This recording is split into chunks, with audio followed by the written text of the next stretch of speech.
Domain అంటే తెలుసా? బాగా అవసరం మీకు కావాలంటే సైలెంట్గా ఉండాలి. నువ్వు ఎప్పుడు నాకు చెప్పి ఏసీ పిల్లలు అన్ని సార్లు చెప్పించుకోవాలి. వచ్చేసాడు మాయవాళ్ళు ఇచ్చాడు, ఇక్కడ ఉన్నాడు సాధారణంగా. అదే ఎప్పుడు పిడతాడా కుట్టిగాడు అని చూస్తుంటాడు. ఆడికి నేను టైం పెడతాను, ఒరే దొంగసంచుడా ఇప్పుడు రాకరా, రాత్రి 10 గంటలకు రా అంటాను. ఆడు వస్తాడు. కరెంట్ బాగా సెల్ ఫోన్లో ఆడుతూ ఉంటున్నాడు. ఆడికి ఇవ్వాల్సిన టైం అదే. ఒరే నీకు టైం ఇస్తాను రాత్రి 11 గంటలకు, అప్పుడు దాకా ఉదయం నాకు డిస్టర్బ్ చేయొద్దు. ఆడు 11 గంటలకు వస్తాడు నా మాయగాడు. ఆడు వచ్చాడంటే సెల్ ఫోన్ ఆట, ఆడు వచ్చాడంటే టీవీతో ఆట, ఆడు వచ్చాడంటే ఇంకా అన్నీ అయిపోతాయి. అలా వాడికి టైం ఇవ్వండి. ఇప్పుడు టైం ఇవ్వద్దు. ఇప్పుడు ఎవరి టైము? ఏసే టైం. ఏసే టైం నీ సాధానికి ఇచ్చారనుకో నీ బ్రతకంతా వ్యర్థమైపోతాయి. రోజు నాదేళ్ళు పడతాడు సాధారణ. ఆడికి రాత్రిలో టైం. మీరు కూడా ఒక టైం ఇవ్వండి ఆడికి. ఆ వచ్చి పోమ్మని చెప్పాలి ఫ్రెండ్లీగా. ఏంటో కుట్టాను ఎలా చెప్తున్నాను అనుకుంటున్నారేమో. నా సాధారణ నా ఫ్రెండ్ నా మాట ఎట్టాడు చెప్తాను. నువ్వు రాకంటే రాడు, పోరాడే పోతాడు. ఏసయ్య మనతో ఉంటే సాతాను వస్తాడా? ఏసే మనతో ఉంటే సాతాను వస్తాడా? ఇప్పుడు మీతో ఏసే ఉన్నాడా సాతాను ఉన్నాడా? మరి ఏసే ఉంటే చెప్పిన మాట వింటారు, జాగ్రత్తగా వింటారు. సాతాను టైం ఇవ్వకూడదు. ఆయన పిల్లలు ఓకే మేము చాలా దూరం అయినా మీకు సమకూర్చి తెలియజేస్తున్నాను, మీరు నేర్చుకోవాలి. Okay right.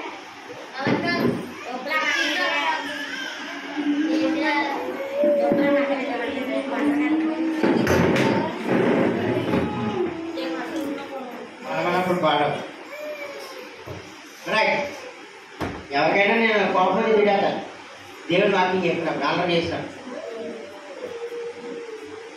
యేసుప్రభు కూడా ఒకసారి కోపడ్డాడు, తెలుసా మీకు? ఏసే కూడా కోపడ్డాడు. ఏసే కోపం లేదు అనుకుంటున్నారా? కాదు, అతను కోపడ్డాడు. చెప్పాలి కాదు, అది కాదు. నేను ఏసే అన్నా, నా దేవుని మందిరాన్ని మీరు పాడు చేస్తారా అని చెప్పి పాడని సందర్భం కొట్టేశారు. అక్కడ నా దేవుని మందిరాన్ని వ్యాపార స్థలంగా మారుస్తారని చెప్పి దేవుడు కోపం చేసేది. కోపం చేసాడు. ఆ గోడతో అందరినీ కొట్టేసి ఆ గొర్రెల్ని మేకల్ని కుక్కలు నక్కల్ని తరివేశాడు. అక్కడ ఏసైకే కోపం వచ్చినప్పుడు దేవుని మందిరాన్ని పాడు చేస్తే దేవుని సన్నిధానంలో డాక్టర్లు నేను నువ్వు ఎంత మరి నా టయాన్ని మీరు పాడు చేస్తే, నా ఏసే టైంని పాడు చేస్తే మీ కుట్టాన్ని కోపం రాదా? నా దేవుడి సమయాన్ని మీరు పాడు చేస్తే వస్తుందా రాదా కోపం? వస్తుంది. తప్పు చేస్తే అమ్మ నాన్న కొడతారా కొట్టరా? అమ్మా మీ పిల్లలు తప్పు చేస్తే మీరు ఊరుకుంటారా? పర్లేదురా పర్లేదా చెయ్యి ఇంకా తప్పుగా అంటారా? నాకు తడతారా? తడుతారు. మా నాన్న చచ్చుడు నిద్రపోతే చచ్చుడు అలా చేస్తే ఏ వెళ్ళవాడు కాదు, చెట్టు పెక్క తిప్పవాడు. అంటే చెట్టు పెక్క అంటే తెలుసా? తడపాసం. మళ్ళా అని అనవాడు, ఎత్తి ఇప్పేది కుదుతాడు. ఈ బాధలు భరించినాక నేను పాస్టర్ గారి దగ్గర కూర్చోవడం మొదలుపెట్టాను. నేను 4వ తరగతిలో ఉన్నప్పుడు జరిగింది తప్పుతాను. పాస్టర్ గారి దగ్గర కూర్చుంటే మా నాన్న తనలేడు కొట్టలేడు కదా, చిన్నపిల్లలు నిద్రపోతాం కదా, నాకు నిద్ర ఎక్కువ వచ్చేది. పాస్టర్ గారి దగ్గరే పడుకునేవారు. నన్ను ఏమనేవారు కాదు. పాస్టర్ గారికి నేను అంటే ఇష్టం. అందుకే ఆ రోజు అలా ఉన్నాను కాబట్టి ఈరోజు నిద్ర అనేది లేకుండా మీలాంటి పిల్లలతో గడుపుతున్నాను. అలాగే చెప్పండి అందరూ కూడా. మనము కూడా ఏసే మందిరమే పెరగాలి. సమయాలు ఏ రీతిగా పెరిగాడో నేను అలాగే పెరిగాను. బహుశా నాకు అందుకే ఆ పేరు పెట్టారు సమయాలే. మీరు ఏసే పిల్లలుగా ఎదిగితే పెద్ద అయ్యాక మీ ఫ్యూచర్ బాగుంటుంది. ఏదో అల్లాటప్పగా పెట్టారు వచ్చేమో పోయేమో అన్నట్టుగా ఉండకూడదు. బీబీఎస్ అంటే ఏసే పిల్లలుగా చక్కగా మీరు వినాలి. మళ్ళా పెద్ద అయిన తర్వాత మీ లైఫ్ ఇలా వెనక్కి తిరిగి చూసుకుంటే మీరు ఎంత రాశారు, డాక్టర్లు అవుతాం, పోలీసులు అవుతాం, సింగరాలు అవుతారు. ఇలా అలాగైతే డాక్టర్లు కాదు కదా, కనీసం కంపౌండర్ కూడా అవుతాయి.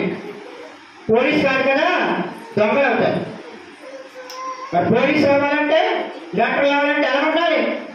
దేవుని మందిరంలో భయభక్తి కలిగి ఉండాలి. అది నేర్చుకోండి. మన పిల్లలకి మనం నేర్పాలి. తల్లిదండ్రులారా తల్లిలారా మీకే చెప్తున్నాను, చిన్నపిల్లలు అల్లరి చేస్తున్నప్పుడు ముద్దెత్తుందని చెప్పి వాడిని గారాబం చెయ్యద్దు. చిన్నప్పటి నుంచి వాళ్ళని క్రమశిక్షణలో పెంచాలి. పెంచితే పెద్ద అయ్యాక వాడు అభివృద్ధిని చూస్తాడు. మీకు చిన్న కథ చెప్తాను, చెప్పాల్సిన సందర్భం వచ్చింది కాబట్టి. చిన్నపిల్లడు స్కూల్లో జాయిన్ అయ్యాడంట. మొదటి రోజు పెన్సిల్ దొంగతనం చేసి తీసుకొచ్చాడు. అబ్బా మళ్ళీ తెచ్చారా, ఇంకా పెన్సిల్ పొందాలనుకున్నా నీకు అన్నదంట. అయితే దొంగతనం తప్పు కాదనమాట అని రెండో రోజు పెనరెచ్చాడు. అబ్బా ఇంకా మంచి పని చేసేవారా అని అలా అమ్మ మెచ్చుకున్నాడు. మూడో రోజు ఇంకా అన్ని దొంగతనాలు చేసుకుంటూ వచ్చేస్తాడంట. ఆడు పెద్ద అయిపోయాక పెద్ద గజదొంగ అయిపోయాడు. ఆడు చదువు అలవాటు సంకనాకపోయింది, చదువు అప్పలేదాడికి, దొంగ అయిపోయాడు. ఒకరోజు పోలీసులు పట్టుకున్నాడు. పెద్ద పోలీసులు పట్టుకుని ఉరిసికి చేస్తాడు. నీ చివరి కొరకు ఏంట్రా అని అడుగుతారు కదా. సార్ నా చివరి కొరకు ఏంటంటే ఇది తెలుసా, అదే అనుకున్నాను, నా చివరి కొరకు ఏంటంటే మా అమ్మని చూడాలండి. వాళ్ళ అమ్మ అనుకుందంట, వాళ్ళ అమ్మ బిల్డింగ్ మీద బిల్డింగ్ కలిసింది. ఆడ చేసిన దొంగతనాలు పెళ్లి చేయలేదు కొడుకు, సంతోషం. అయితే నా కొడుకు ఎక్కడో ఏదో దాచుంటాడో అది సిగ్గులో చెప్తాడేమో, జైలుకి వెళ్దామని చెప్పి పొట్టుసేరు కట్టేసుకుని ఉన్న నగలను ధరించేసుకుని ఆటో కట్టుకుని జైలుకి వెళ్ళిందంట. కొడుకు అక్కడికా అంటే నాయమ్మ ఏం చెప్తే అప్ప అంటే ఏంటి అనేది ఏంటి శివుడు చెప్పండి రా నీకు రహస్యం చెప్తానని చెప్పి వాళ్ళ అమ్మ శివుడు ఇవ్వలాగానే శివుడు ఎలా చెప్తానంట. చెప్పరా కొడుక చెప్పరా బాబా అంటే వాళ్ళ అమ్మ శివుని పట్టుకుని కొరికేసి పీకి నడిపి చంపేశాడు. శివుడు కొరికేశాడు, పీకి పట్టుకుని చంపేశాడు. ఎవరు చంపేశారు? ఎందుకు ఈ కథలో నీతి ఏంటి? తల్లులారా, తల్లిదండ్రులారా, మీ పిల్లలకు క్రమశిక్షణ లేకపోతే వాళ్ళే మీకు చావుగా వస్తారు, వాళ్ళే మీకు యమపాసం అవుతారు, వాళ్ళే మీకు కన్నీరు తెచ్చేవారుగా అవుతారు, వాళ్ళు మిమ్మల్ని బాధ పెట్టేవారుగా అవుతారు. దేవుని వాక్యం చెప్తుంది. తల్లిదండ్రులారా, మీ పిల్లలను ప్రేమించుడి, క్రమశిక్షణలో పెట్టారు. పోలీసులు పట్టుకుని అడుగుతారు, దుర్మార్గుడా ఎంత పని చేస్తారా దొంగ సచ్చినోడా, కాసేపట్లో ఉరి చూపితే ఇదే పాడుతుందండి అంటే సార్ ఈ రోజు ఇలా చెడిపోవడానికి కారణం, ఈ రోజు నా పీకికి ఉరి రావడానికి కారణం ఇదేనండి. చూసావా అమ్మ అనలేదు, ఇప్పుడు ఇదేనండి ఈ దొంగ ఉన్నాడండి అని తిడతాడండి. ఏంటో పాస్గా తిడతాడు అనుకో, అలాగే అలా అన్నాడు. ఏమైంది అంటే చిన్నప్పుడు నేను దొంగతనం పెన్సిల్ తీసుకొచ్చినప్పుడు ఒరే ఇది తప్పురా అని కొత్తసారి 4 పీకితే ఈ రోజు ఎలా ఉండదు కదండి. అందుకే నా అమ్మ చేపించాను. నాకు వచ్చిన సాయం కేతనికి కేకొడికి రాకూడదని చెప్పి పుస్తకం రాసి వచ్చాడట. ఈ నీతిని బట్టి మనకి ఏమవుతుంది? నీ కథలో ఏమర్థమైంది? ఏమర్థమైందిరా? ఏమర్థమవుతుంది చెప్పాలా? కాదు, చిన్నప్పటి నుంచి తల్లిదండ్రుల మాట వినాలి. వాళ్ళ అమ్మ క్రమశిక్షణ పెంచలేదు, క్రమశిక్షణగా పెంచితే చాలా మంచిగా ఎదుగునేమో. కాబట్టి జాగ్రత్తగా ఉండాలి. ఈ మ్యారేజ్ నేను చేయడానికి ముందు ఇదంతా ఎందుకు చెప్పిన తెలుసా? రాబోయే దినాల్లో మీరు కూడా మంచిగా ఎదగాలి, మంచిగా ఉండాలి. చర్చకు వచ్చినప్పుడు అలా కాల్ చేసి కూర్చోకూడదు, కాలు వెళ్ళిపోవడానికి నిలబడతాడు. అలాగా నీకేమొచ్చిందా పోయే కాలు కుర్రాడి కాలు కూర్చుని కూర్చోాలా, కాలు కూర్చుని కూర్చోాలా, మర్యాదగా క్రమంగా కూర్చోవాలి. పిల్లలు ఇదిగో అతను తీసండి సార్, అప్పుడు చేసినప్పుడు పైన కాడ వేస్తారు. ఓకే పిల్లలు అది కూడా తీసే. ఇదిగో నా చేతిలో ఒక బాలు, ఇది ఎవరంటే నువ్వు నేను. మనం ఈ ప్రపంచంలో బ్రతుకుతా ఉన్నాం. ఈ సోదంతా చెప్పింది దేనికో తెలుసా? నువ్వు అలా ఉండకూడదని. ఈ ప్రపంచంలో అమ్మ నాన్న చెప్పినట్టుగా బ్రతకాలి, పాస్టర్ గారు చెప్పినట్టుగా బతకాలి, ఏసే చెప్పినట్టుగా బతకాలి. పిల్లలు మనకి సముద్రం చాలా దగ్గరగా ఉంది. సముద్రం నీళ్ళు ఉప్పుగా ఉంటాయి, అవి తాగడానికి పనిచేయవు. మనం మధ్యాహ్నం బిర్యానీ వండారు, బంగాళదుంప కూర వండారు, అందులో స్వచ్ఛమైన ఉప్పేసారు తప్ప సముద్రం నుంచి తెచ్చిన నీళ్ళు వేయలేదు. సముద్రంలో చేపలు ఎలా ఉంటాయి? చక్కగా పెరుగుతాయి, సముద్రంలో చక్కగా ఈస్తాయి.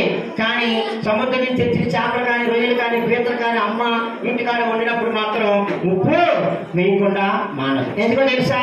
అవి సముద్రంలో పుట్టాయి, సముద్రంలో పెరిగాయి, సముద్రంలో ఈస్తున్నాయి, సముద్రంలోనే చస్తున్నాయి తప్ప సముద్రంలో ఉన్నటువంటి ఆ యొక్క లావణని అవి అంటించుకోలేదు, ఉప్పుని అంటించుకోలేదు. ప్రియమైన చెల్లి తమ్ముడు, ఈ మధ్యాహ్న కాల సమయంలో వాక్యం ఏంటంటే ప్రియమైన సహోదరి, నువ్వు ఈ లోకంలో జీవిస్తా ఉన్నావు, సంఘంలో జీవిస్తా ఉన్నావు, సమాజంలో జీవిస్తా ఉన్నావు. సంఘంలో, సమాజంలో, గ్రామంలో, మన ఇంటిలో, మన మధ్య కుళ్ళి, కుట్ర, అసూయ, ద్వేషము అన్నీ ఉంటాయి. వాటిని ఎప్పుడు నువ్వు అంటించుకోకూడదు. ఒకవేళ అంటించుకున్నావా పరలోక రాజ్యం నీకు దేవుడు ఇవ్వడు. ఆ చేప ఏ రీతికైతే ఆ యొక్క ఉప్పుని అంటించుకోకుండా తనను కాపాడుకుంది, ఉంటూ మనము కూడా మనల్ని ఏసీలో ఉంటుండగా కాపాడుకుంటే యు ఆర్ ద స్పెషల్ అవుతాం. పిల్లలు తెల్ల కోట్ వేసుకుని మనం సెటస్కోప్ వేసుకున్నారు అనుకో, వాళ్ళని ఆమె పిలుస్తాం మనం. Very good. బైబిల్ పట్టుకుని ప్రార్థన చేస్తుంటే వాళ్ళని ఆమె పిలుస్తాం పాస్టర్ గారు. అలాగే నల్ల కోట్ వేసుకుని శుద్ధించుకుని ఎవరుంటే ఆ చేత చేసుకుంటా మంచి చేతి కదా కావా ఛాన్స్ పోయింది. ఓకే పిల్లలు పిల్లలు మంచి మంచి పిల్లలు, చాలా మంచి పిల్లలు. టిమ్ టిమ్ టిమ్ టమ్ టమ్ టమ్ గుస్సు గుస్సు గుస్ బిర్యానీ సాంబార్ పప్పు ఏం చెప్తా చెప్పించాను. ఓకే దేవుడు నేను దీవించుకాక. ఓకే నేనేం చెప్పినా మ్యారేజ్ చేయడం ఏంటంటే నేర్చుకుంటేనే మనం చేయగలం. ఓకే ఇప్పుడు చెల్లి మ్యారేజ్ చేయబోతాం చెప్పబడినాను కూడా. 1 2 3 పట్టుకో బాక్స్ పట్టుకో చెప్పలు పెట్టాలి. పాతి ఏ కలర్ మనము కూడా ఏసే పిల్లలుగా ఉంటే బ్లూ కలర్ ఉన్నటువంటి మనల్ని పింక్ కలర్ ఎలాగైతే మార్చాడు, గుడి లాంటి జీవితాన్ని బటర్ఫ్లైగా ఎలాగైతే మార్చాడు నిన్ను కూడా అలాగే మార్చుతాడు. చెప్పబడిన అందరూ కూడా ఓకే. ఇంకా చేద్దామా ముగించుకుందామా? ఇదే లాస్ట్. ఇంకా చాలా ఉన్నాయి కానీ చీకటి పడితే మళ్ళీ మీరు అల్ల. ఓకే పిల్లలు నా దగ్గర కూర్చో. ఒక బాల్ ఉంది, ఒక కప్పు ఉంది, అలాగే కప్పు మీద 1 కప్పు ఐపీఎల్ వేస్తారు కదా అలాంటి కప్పు. ఇప్పుడు ఈ బాల్ ఏంటంటే మనలో ఉన్నటువంటి టాలెంట్స్ అంటే తలాంతులు. ఏంటి తలాంతులు? ఇప్పుడు పెద్దవాళ్ళ ఎవరొస్తారు మ్యాజిక్ చేయడం? అక్కల్లో నువ్వు పెద్దవాడుగా పెళ్ళయిందా? పిల్లలు ఉన్నారా? శ్యామలాన్ని పిలుస్తుంది రా దాకా రావాలి. ఏం లేదు చాలా ఇది చెప్పడంటే శ్యామలాకి వస్తుంది. యాక్టివ్గా ఉన్నారు. ఈ అక్క పేరు శ్యామలే, ఈ అక్క పేరు శ్యామలే, స్టెల్లక్ అనమాట. 2 పేర్లు ఉంటాయి. పాస్పోర్ట్ తీసుకున్నా మా పేరు మార్చారు. ఏం లేదమ్మా, ఇది నీకు ఏది బాగా టాలెంట్ ఉంది? పాట బాగా పాడతావా? వాక్యం బాగా చదువుతావా? వంట బాగా చేస్తావు. వంట బాగా చేస్తావు. ఇది ఒక టాలెంట్. ఇక్కడున్న అక్కలందరికీ వంట చేసే టాలెంట్ ఉంది కాబట్టి మధ్యలో బాగా బిర్యానీ తిన్నాం. అదే బిర్యానీలో ఉప్పు వాడేసారు అనుకో, తింటావా? సాంబార్ బాగా ఉప్పు కసి వేస్తారు, కారం వచ్చేసింది, తింటావా? కారం వేస్తే ఏం చేస్తాం అంటాం. బాగా అక్క ఇంకా అని తినేసి. దేవుడు మనలో కొన్ని టాలెంట్స్ ఇస్తాడు. కొంతమందికి వంట చేయడం, కొంతమందికి స్టెల్లక్కకైతే చదువు చెప్పడం, నాకైతే మీలాంటి పిల్లలకి దేవుడి వాక్యం చెప్పడం, మన పాస్టర్ గారికి అయితే మంచిగా వాక్యం చెప్పడం, కొంతమందికి అయితే పాట పాడడం, ఇలాగ ఒక్కొక్కరికి టాలెంట్. ఆ టాలెంట్ మనం ఏం చేయాలంటే దేవుడి కొరకు ప్రయాసపడాలి తప్ప వృధాగా పాట చేయకూడదు. చాలా మంది ఏం చేస్తారంటే పాట పాడమంటే అందంగా పాడతారు, కానీ అందరు చూస్తున్నారు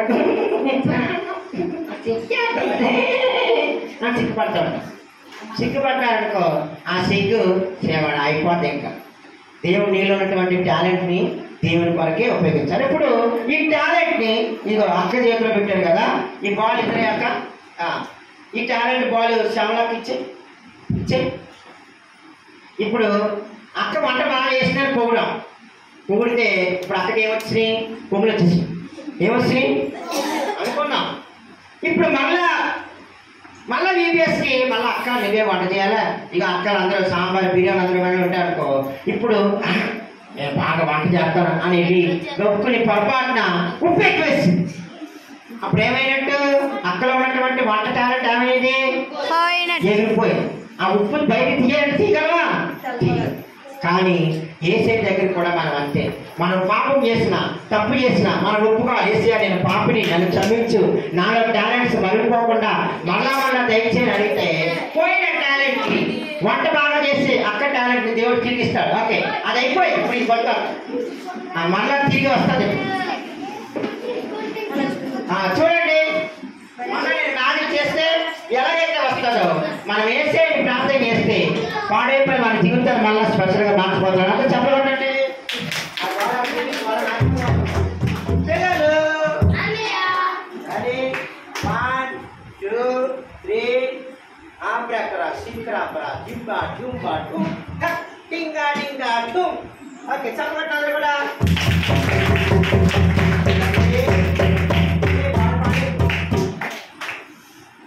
ఓకే రెడీ 1 2 3 స్టార్ట్.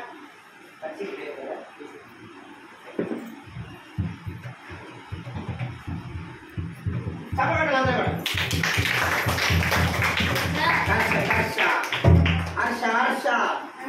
పురుష టంటింగ్ sambar curry mutton curry biryani సిర్రీ. రావాలి 1 2 పోయే టాలెంట్ మళ్ళా తిరిగి రావాలి. చప్పట్లు కొట్టాలా. రెడీ 1 2 3. పోయిన బాల్ మళ్ళా తిరిగి ఎలాగైతే వచ్చిందో మనం అటువంటి టాలెంట్స్ మళ్ళా పోయినా మనం ప్రార్థన చేస్తే తిరిగి మళ్ళా దేవుడు ఏం చేస్తాడు, మనకి తిరిగిస్తాడు. అందరూ చప్పబట్టిన బాల్ ఈ బాల్ నేను మ్యాజిక్ చేస్తే ఈ బాల్ ఇచ్చినాను. చప్పబట్టిన అందరూ కూడా.